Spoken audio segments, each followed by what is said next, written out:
Nice resume. Thanks. I used the good paper. In fact, it's called resume paper. Yeah. Do you have any direct experience with Visual Basics? You know, ASP, SQL, VMS? I shouldn't have adjusted this chair by myself. Yeah. Do you consider yourself a self-motivated individual, Miss Small? No. I mean, yes, but not right this very second.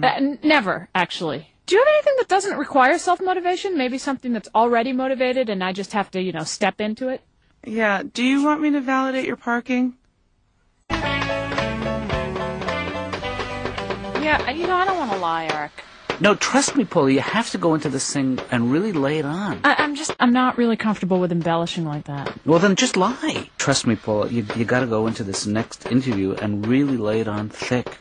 I'm afraid bad things might happen if I lie. Paula, I'm gonna have to call you back. Oh, okay, Eric.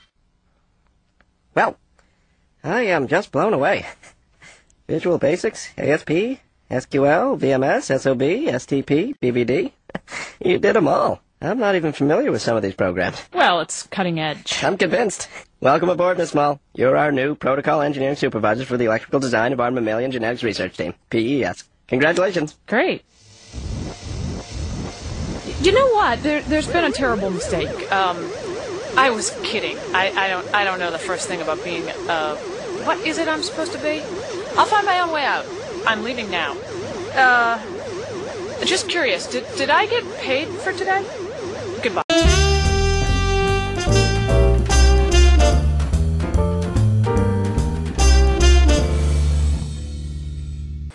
So when you think about an interview process, there are a number of steps that you need to consider, and each step brings you a different kind of candidate, and the assessment of those steps will bring you a different kind of body of people into your house. The first step is applicant information gathering. How do you get your information out there to the people that you're trying to recruit? The recruitment process is the most important process in the selection process because that creates your pool, and if you don't get a strong, diverse, broad, deep candidate pool, you're not going to get good people. So think about how you get your information out there, think about where you spread your information, and how you can pull people that you may not have pulled before. The second step is thinking through your process and legal considerations and how you create equity and access. So when you think about your process, after you think about how you're going to recruit a diverse pool, the second most important step is thinking about what skills, competencies, and knowledge have to come into the job. The most important things to think about in a hiring process are skills, competency, and knowledge. There are a lot of things that we want to think about when we're talking to our candidates, right? We want to know their history, we want to know their background, we want to know all these things because we have assumptions about how those things inform how they'll do the position. Legally, the things that we can consider are skills, competencies, and knowledge. So let's talk about how that plays out. Let's say we're interviewing someone, we really like people that are bubbly, that bring a lot of energy to the table, and that's great, but what about that? What skill does that deliver that we're excited about? Well, it probably delivers some type of interpersonal competence. They're good with people, right? So as a group, you define interpersonal competency is really important to us, and so how do we find people that are interpersonally competent? How do we ask questions about interpersonal competency? And so before you even start your process, you need to define what 3 to 6 things are we looking for in our candidates. You shouldn't look at applications, you shouldn't have interviews, you shouldn't have a group process until you have 3 to 6 things defined. This is what we're looking for in a successful candidate. Those are the things that can drive your process. And when you're sitting around as a group saying, is this or is this the best person, you go back to skills, knowledge, and competency, and who is the highest in those areas. Selection processes are hard because we really like to hire people that we know because they're safe. What's an incredibly important legal consideration is that everyone should have the opportunity to be successful in your process, and that it's the process that should define who's hired, not the prior relationships. And so you want to assess all of your candidates on the same information, right? So that's why it's incredibly important that you know what skills, knowledge, and competency that you're looking for, and that you have some way to assess and measure those things. Once you've determined what you're looking for in a candidate, each step of the selection process should involve job-related assessment. Right? So they're really cool, I really connected with them, that's awesome, but that can't be a part of your selection process. They are from China and I really want someone from a different place, that's cool, but that cannot be a part of your selection process. Every candidate needs to be assessed by the same measure, and that measure has to be something that everyone can bring to the table. Each criteria needs to be applied consistently across candidates, and so everyone has to have the same measure. And so I strongly encourage you to think about creating a rubric, some kind of guide, some kind of tools that help you all find a common reporting mechanism of what you're looking for. In addition, there are some areas of questioning that you can't explore with candidates because someone's identity is not a fair measure of assessment for their ability to do their job. Because I am a white woman, that does not make me qualified or not qualified for a job. Those are things I can't control. Things that make me qualified or not qualified for a job are my skills, knowledge, and competencies. So things that can't be explored in an interview are race, ethnic, national, or aboriginal origin, creed, sexual identity, family status, religion, color, sex, age, marital status, disability, source of income, political belief, affiliation, or activity.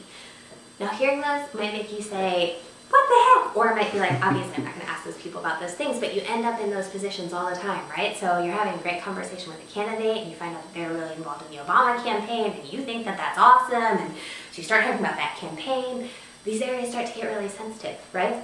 And so you constantly have in front of you skills, competency, and knowledge. This candidate just shared, I'm a flaming Democrat, I love the Democratic Party, and you think, oh, that makes me nervous. Tell me about being a Democrat.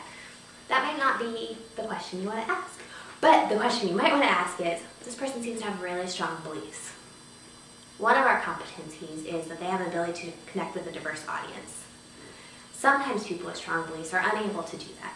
And so a question you might ask is, you seem to hold really strong beliefs around those things. Tell me how you work with people that are different than you. And that's a totally fair question. They can't not get the job because they are X. They can't get the job because they are X. They have to get the job because they match the skills, competencies, and knowledge that you're looking for. Some other ways that this go is that when people are trying to hire diverse staff, they start to look down an ethnic list and be like, we need to hire the people that are different than white people. That is also not a fair measure if someone's qualified for a job. You need to think about when you want to get a diverse candidate pool, you need to think about who you recruit, who's drawn to your position, and you need to fix those systems. You don't need to try to just find the person that fits the demographic that you're looking for. Okay, so once you know what you're looking for, you look at application review. You get applications in front of you. Now, our hiring practices are fast. It's a problem with our hiring practices. And so what happens is you kind of go through as fast as you can these applications, and you can filter for people that you know because you feel comfortable with them. That is illegal.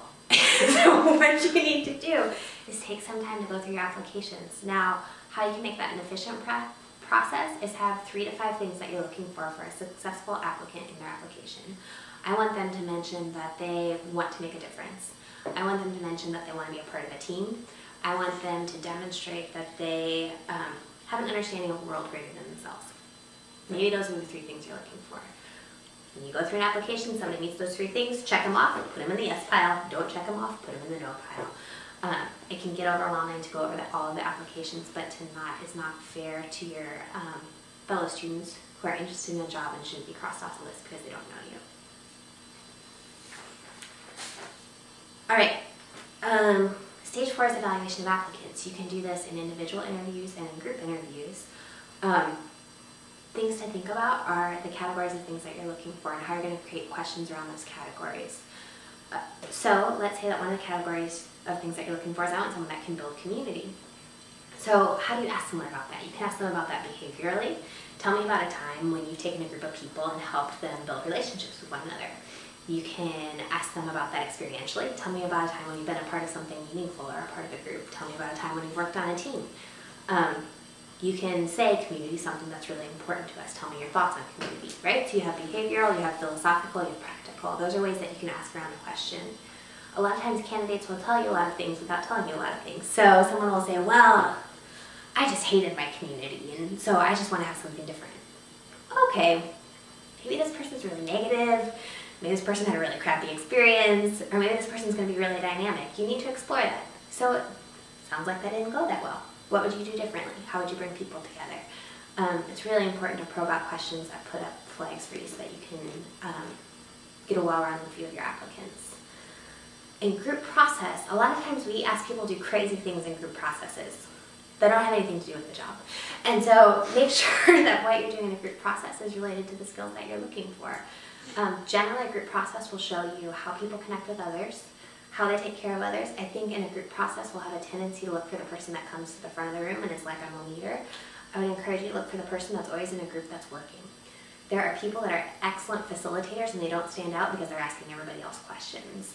Look for the people that can get a collection of others together. Look for the people that are talking to someone that looks different than them. Those are brave people that are going to reach out once they're leaders in the community.